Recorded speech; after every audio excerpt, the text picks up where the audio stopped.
Ini rumusnya ya. Ini jarang diketahui ini, tapi insya Allah kalau paham ini, insya Allah senang menikmati. Tapi jaga ya, ini rahasia di antara kita aja nih. Gini, dalam fikih rizki itu, ada 3 hal yang pokok. 1, rizki itu akan diberikan. Rumusnya ya, akan diberikan saat ikhtiar kita keluar. Apapun jenisnya. Sudah jelas itu. Ya. Itu ada di Quran surah ke-51. Sudah? Di ayat 22. Wa fis samaa'i rizqukum wa ma tu'adun. Dan di langit telah ditetapkan kadar rizkimu. Dan dijanjikan oleh Allah pasti diberikan. Nah, kapan itu diberikan? Ketika ikhtiar kita keluar. Jadi yang laki-laki, yang ikhwan ini, contoh ini, kita sudah siap saja untuk keluar, baru bawa map melangkah untuk menjemput rezeki Allah, ya, itu sudah ditetapkan keluar. Cuma sampainya kapan kita terima, nanti ada aturan lagi yang mengikat. Ya, sesuai dengan kadar niat nanti. Niatnya apa nih? Apakah mencari rezeki untuk kebutuhan dunia saja? Apakah mencari rezeki untuk mendapatkan ridha Allah? Ya kan? Niatnya bisa berbeda. Nah, berdasarkan niat itu, nanti Allah arahkan untuk mendapatkan yang terbaik. Tapi, berlaku hukum kedua. Ikhtiar Anda itu telah mengeluarkan rezeki dan tidak akan menguranginya. Ya, paham dulu sampai sini dulu ya. Pelan-pelan dulu. Nah, handphonenya turun dulu supaya fokusnya nyimaknya maksimal ya. Supaya maksimal nyimaknya. Tenang, ini direkamnya bisa diulang nanti kalau supaya maksimal ngelihatnya. Jadi ini yang pertama dulu. Rezeki sudah ditetapkan, pasti diberikan. Cara Allah memberikan, kita bergerak, itu rezeki ditetapkan turun. Jelas? Nah, diterimanya oleh kita, nanti kembali berdasarkan ikhtiar kita dan niat kita untuk mendapatinya. Innamal a'malu bin, ya, itu dalil hadisnya. Jelas ya, sampai sini dulu. Yang kedua, rizki tidak akan tertukar dan berkurang. Karena kadarnya sudah pas. Ya, tepat, pas. Tidak ada yang berkurang. Dan tidak akan tertukar. Kalau Anda yang berikhtiar, tidak mungkin datangnya ke teman Anda. Mustahil. Kalau kita yang berikhtiar, tidak mungkin kepada saingan kita. Itu mustahil. Ya, kan ada persaingan dalam bisnis kadang-kadang kan. Kalau Anda yang ikhtiar, tidak mungkin ikhtiar Anda hasilnya diberikan kepada lawan bisnis Anda. Itu mustahil. Pasti jatuhnya ke Anda juga. Tidak akan ke yang lain. Kecuali dalam satu bab. Bab rumah tangga. Ya, usaha ayah kadang diberikan rizkinya mengalir kepada anak, atau usaha anak akan mengalir kemudian dampaknya kepada orang tuanya. Itu sudah rumus. Ya, awas hati-hati. Jadi kalau Anda ingin mudah berkehidupan ke depan, didik anak dekat dengan Allah. Ketika anak itu jadi baik, keberkahan pada anak itu akan menular kepada kedua orang tuanya. Ya, Bapak Ibu pengen haji, nabung banyak belum berangkat-berangkat, sudah antrian panjang, kan? Tapi tiba-tiba ada orang yang tetangga anaknya penghafal Quran 30 juz, dapat hadiah haji, orang tuanya ikut, bapaknya ikut, ibunya ikut, gurunya ikut. Ya, jadi nanti ada 2 ayat di dalam Al-Quran yang menjamin usaha orang tua mengalir ke anak, usaha anak mengalir kepada kedua orang tua. Babnya keluarkan kalau ingin mudah. Nah, yang ketiga, nanti saya urutkan di papan tulis supaya memudahkan itu. Yang ketiga, ini yang paling penting untuk disadari, urut dulu ya. 1, rizki telah ditetapkan untuk diberikan sepanjang kita mau berikhtiar untuk menjemputnya. 2, rizki tidak akan berkurang dan tidak akan tertukar. Baik ya? Jelas sampai sini? Nah, ketiga, ini yang paling penting. Fokus ini dengan baik. Rizki akan ditentukan keberkahannya berdasarkan nilai keimanan seorang hamba. Catat ya, rizki akan ditentukan kadar keberkahannya. Saya bicara berkah dulu tuh. Berdasarkan kadar keimanan seorang hamba. Yang ketiga ini kaidah khusus yang membedakan antara beriman dengan belum beriman. Sebab kita bisa bertanya kepada Allah, ya Allah, saya sudah beriman. Ada hambamu belum beriman. Apa yang membedakan iman saya dengan hambamu yang belum beriman terkait dengan persoalan rizki? Maka turun nanti ada ayat tentang rizki yang dikaitkan dengan iman. Sekarang kita praktekkan pelan-pelan. Ada rizki. Ada yang namanya rizki? Ada ya? Nah ini ya. Ini bab tentang Anda nih. 1, pasti diberikan sesuai kadar ikhtiar. Dulu. Ya? 2, sifatnya tidak tertukar. Ya, putri boleh tertukar, ada menteri yang tertukar, tapi tidak ada rezeki yang tertukar ya. Tidak tertukar sesuai dengan niat. Rizki nggak butuh alamat ya Pak. Begitu dapat langsung diberikan. Karena malaikat tuh kalau sudah turunkan nggak mungkin salah alamat tuh. Udah tercatat semua itu. Ya. 3, kadar iman menentukan keberkahan satu rizki. Keberkahan rizki. Ini 3 ini. Ya. Ya, pelan-pelan. Ya, cara memahaminya bagaimana? Kalau ada yang bergerak, itu pasti rezeki diperintahkan ya untuk diturunkan. Tapi sekali lagi tadi, apakah itu akan langsung diterima atau nanti diakumulasikan, dikumpulkan? Yang dengan pengumpulan itu di titik tertentu Allah berikan. Jadi kalau Anda misalnya belum dapat hari ini, belum dapat hari besok, sepekan nyari nggak dapat. Tiba-tiba bulan yang ketiga dapat dan gajinya begitu besar tawarannya. Bahkan belum mulai udah dikasih ya pesangon misalnya untuk uang muka banyak sekali. Nah, cara memahaminya bagaimana? Bukan berarti ketika Anda dapat di situ besar. Itu akumulasi, kumpulan yang telah dikumpulkan dari ikhtiar Anda sejak awal. Paham nggak sampai sini? Paham ya? Nah, kenapa ada hukum demikian? Masuk ke sini dulu nih. Ya, saya mau tanya sebentar.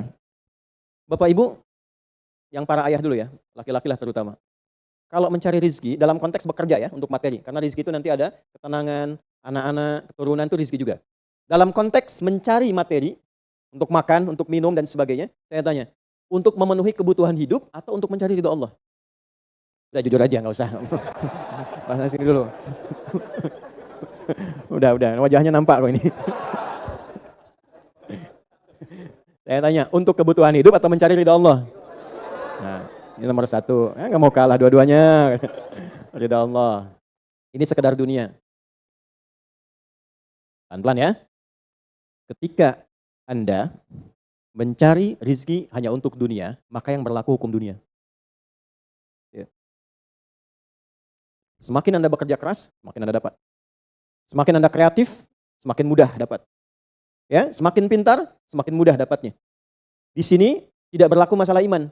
Karena semua sama, Allah tetapkan hukum dunia. Siapa yang bekerja keras, siapa yang mau kreatif, siapa yang punya inovasi, siapa yang makin pintar, mudah dia mendapatkan dunia. Ada ilmu menambah, dunia dapat. Man arada dunia, kata Imam Syafi'i, fa'alaihi bil ilmi. Siapa yang ingin menguasai dunia, dengan ilmu bisa dapat. Ini. Ada ilmu kreativitas, ada serius, sungguh-sungguh. Kerja yang serius, sungguh-sungguh. Itu kan? Di Tiongkok itu, kalau datang ke satu tempat, ketukin tiap pintu, nawarin barang. Ya, barang ditawarin, 1, 2, 3, 4, saking seriusnya. Orang mengerjakan apa, dia cari yang lain. Pernah dulu ada orang, bukan muslim, ke Saudi, mampir ke Jeddah, hanya untuk lihat jemaah haji itu beli apa. Setelah itu dia pulang ke Tiongkok, ke Cina, ya, musim berikutnya itu made in China. Semua buatan Cina tuh, yang tasbih Cina, yang sajadah Cina, dan harganya jauh di atas harga standar. Itu tuh. Jadi kalau misalnya orang serius, sungguh-sungguh kreatif, inovasinya ada, bisa buat sesuatu yang orang lain nggak buat, dia bisa sukses hukum dunia. Gitu. Tapi semua apa yang didapatkan pun untuk memenuhi kebutuhan dunia saja. Nafsu ada di situ, persaingan ada di situ, ya, popularitas ada di situ. Makanya orang-orang yang kerjanya orientasi dunia, itu pada umumnya, maaf ya, pada umumnya, apa yang didapatkan hanya untuk memenuhi kebutuhan nafsunya saja. Selesai sampai sini. Nafsu itu kan nggak berhenti. Makanya perlombaannya berapa banyak. Ayo, siapa yang duluan dapat 10 triliun? Siapa yang duluan dapat 20 triliun? Dunia. Dan nggak akan berhenti. Begitu dapat, pengen nambah lagi. Dapat, pengen nambah lagi. Walaupun yang dipakai mungkin tidak sampai ke situ. Sekarang saya tanya Anda ya, mengumpulkan sesuatu yang tidak Anda gunakan, bermanfaat tidak? Ya. Ibu misalnya mengumpulkan kayu bakar banyak sampai seruangan masjid ini, Bu. Ya. Tapi yang Ibu pakai sehari cuma 1. Ya, dikumpulin 1, 2, penuh, tapi yang dipakai 1. Tapi nggak pernah puas melihat, pengen lagi. Sampai 10 masjid kayu dikumpulkan. Yang dipakai cuma 1. Nah, kira-kira perbuatan semacam ini bermanfaat tidak? Nah, jika ada orang yang banyak bekerja, hanya membutuhkan sesuatu untuk memenuhi keinginannya saja, ketahuilah Anda terjebak dalam kehidupan duniawi. Mohon maaf sebesar-besarnya. Jadi kalau bekerjanya hanya untuk tambah tabungan lagi, cek saldo, bandingkan dengan teman-teman, tapi dari apa yang dikumpulkan tidak membuat Anda lebih baik. Ya, yang paling bahaya tuh gini, pas sakit carinya obat generik. Padahal kayaknya minta ampun gitu. Ya, yang itu menunjukkan bahwa ada sifat dunia yang menguasai. Pada diri pribadi pun bersifat masih kikir. Nah ini ya, ini yang berbahaya ini. Ya, kalau bekerjanya nggak ada masalah, serius dapat nggak ada masalah. Cuma yang dapat ini mengeluarkannya seperti apa? Kalau hanya mengumpulkan, hanya pamer, hanya untuk update, dia mau menyampaikan dengan pamernya, pakai hukum dunia, nggak bisa disalahkan dalam konteks dunia. Walaupun secara moral dalam hukum agama ini tidak dibenarkan. Jelas nggak sampai sini? Ya, sekarang saya tanya, ada nggak orang misalnya OKB misalnya, orang kaya baru gitu. Nah, Baru kaya, langsung pasang status. Ada yang begitu? Ya, dapat mobil baru, pasang status. Ada yang begitu? Nah, ini biasanya semakin banyak dilakukan, terjebak dengan hukum dunia. Tugas kita mendoakan, bukan mencela. Oh, pasti si itu tuh. Bukan ya. Jangan seperti itu. Ya, tugas kita mendoakan kembali, dan sehingga dengan doa itu mudah-mudahan sampai kepada jiwanya untuk bisa berubah. Sehingga diarahkan pada yang lebih baik. Tapi maksud saya begini, kalau ada di antara yang ngaji itu, terpedaya dengan sistem seperti ini, dia bekerja, tambah lagi, tapi penambahan itu alhamdulillah, tidak membuat kehidupannya lebih baik dan bermanfaat, dia terjebak dalam kehidupan dunia. Pada akhirnya, berlaku hukum akhir dunia. Apa hukum akhirnya? Fana. Dunia itu kan punya dua arti, satu cepat, yang kedua rusak. Cepat, gak terasa, kayaknya baru kemarin kita ngaji ya, sekarang ketemu lagi. Cepat tuh. Ya, ketemu teman, kayaknya baru kemarin main sama-sama. Ternyata sekarang udah punya cucu 4 gitu. Ya? Itu dunia. Itu hukum dunia, cepat. Ya, cepat. Yang kedua rusak. Semua dunia itu akan fana, rusak, sifatnya hilang, habis. Kalau bukan kita meninggalkan dunia, dunia yang meninggalkan kita duluan. Ini saya sering katakan, ini ada gelas nih, menampung air. Airnya habis, didiamkan saja, jangan diapa-apakan. Ini kotor, rusak sendiri. Anda punya handphone elektronik, simpan aja, nanti rusak sendiri. Sifat semua dunia itu rusak. Ya, di sepanjang kita berada di dunia, tubuh pun gak abadi. Yang ganteng-ganteng akan hilang dengan sendirinya gantengnya. Makanya ibu kalau cari suami ganteng itu rugi tuh. Ya. Baik, sama, istri juga demikian, yang perempuan demikian. Semua selama di dunia hukum berlaku. Nah, harta juga begitu. Saat dikumpulkan banyak yang dihitung ini, kalau tidak sadar dengan, nah ini poinnya. Kalau tidak sadar dengan ketentuan hidup yang benar, pasti penyesalannya di akhir. Karena semua yang dikumpulkan itu pada akhirnya akan selesai hilang. Minimal manusia yang meninggalkan apa yang dikumpulkan dari dunia ini. Terkumpul 100 triliun, hartanya kumpul, manusianya kan meninggal juga. Ya kan? Selesai ya? Ya, pertanyaannya, selama hidup yang kemakan berapa dari sini? Nah, ini yang kemudian dikoreksi oleh agama, dituntun oleh Islam. Tidak salah. Kalau bisa jangan 100 triliun, nanggung 1000 triliun, 2000 triliun, 3000 triliun. Kayak Abdurrahman bin Auf tuh, sampai 14.000 triliun. Kalau dihitung dengan kurs sekarang, itu sampai 14.000 triliun. Tapi ternyata apa yang dikumpulkan itu membawa keberkahan untuk dunianya, plus membawa bekal kebaikan untuk akhiratnya. 1 dari 10 orang yang dijamin masuk surga tanpa hisab adalah orang paling kaya yang pernah hidup di muka bumi ini. Salah satunya Abdurrahman bin Auf. Hartanya kurang lebih sampai 14.000 triliun. Tapi bisa menggunakannya. Dunianya sejahtera, akhiratnya terjamin. Jelas sampai sini? Ya, nah maka yang paling menentukan itu ini satu niat, yang kedua di sini aspek keberkahan. Dicarinya pakai iman.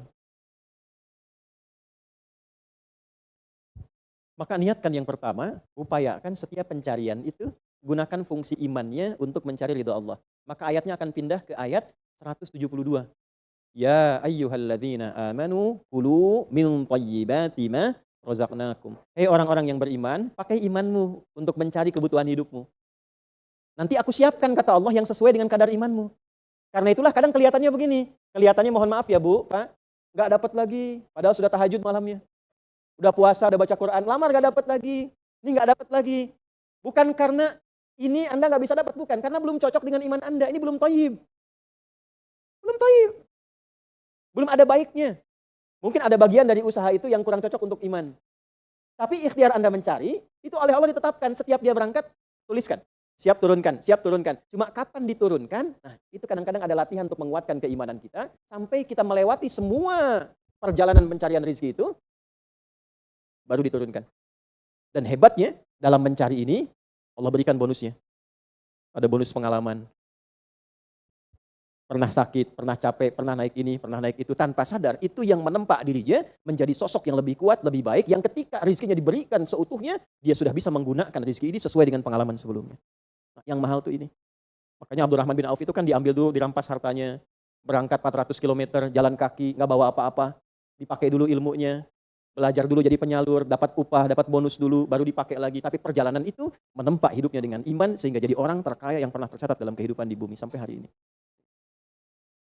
Jadi kalau satu kali Anda melamar kemudian ditolak pekerjaan, jangan langsung simpulkan tidak diberi. Alhamdulillah ya Allah yang telah memberikan kepadaku rizki yang baru berupa penolakan ini untuk menguatkan iman dan mentalku untuk menjemput rizkimu yang lebih baik daripada ini. Jelas ya? Nah ini poin-poin ini yang mahal. Nanti kalau sudah dapat ilmu ini, yang lainnya akan lebih mudah. Nah, jadi jangan disimpulkan, ya Allah aku sudah ngaji, aku sudah tahajud, kurang apa lagi, sampai hari ini aku belum dapat. Nah itu sesuatu yang tidak tepat untuk keluar, tapi juga bisa dipahami karena boleh jadi belum mendapatkan pencerahan sesuai dengan bab rizkinya. Nah pada akhirnya dikembalikan, kalau sudah dapat itu ditanya balik oleh Allah, itu mau dipakai apa? Toh pada akhirnya aku yang cukupkan. Ya, falyanzuril insanu ila ta'ami. Yang pertama kebutuhan makan kita pastikan dengan baik. Allah yang kasih, masa digunakannya untuk mencari yang tidak baik.